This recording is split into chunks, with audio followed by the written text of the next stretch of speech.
Do you like science? Yes, of course, I like science because it doesn't matter how I'm good in science, but at the end, It doesn't matter whether I am good at science or not. Repeat. It doesn't matter. It doesn't matter whether I am good in science or not. Good at science or not. But I like definitely science because I think it's innovate our world, and science have many branches. So that's why.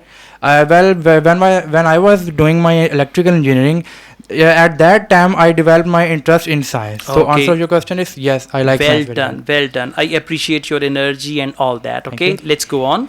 Which science subject is interesting to you? Most definitely my engineering subjects interest me a lot because I studied those subjects 4 years.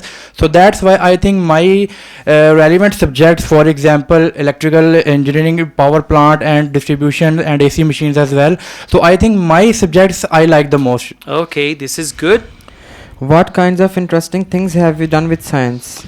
Well, I remember very well when I was in my last year and we have a project. We had a project and we have to make a powerhouse. So we all four friends and group of our friends we worked on our project, and we spent almost 2 months on that project, and I'm very happy that I was very happy that I will achieve my okay, good. Now listen, you need to focus tenses. If the question is in present, answer present, past, future accordingly. Okay. Overall, your reaction is positive towards the questions. The information you are providing, content of your answer is good. Some answers are too long. Their examiner will interrupt you and ask you the next question. That is normal. But at the moment, focus your tenses. Okay, sir. Right? Thank you.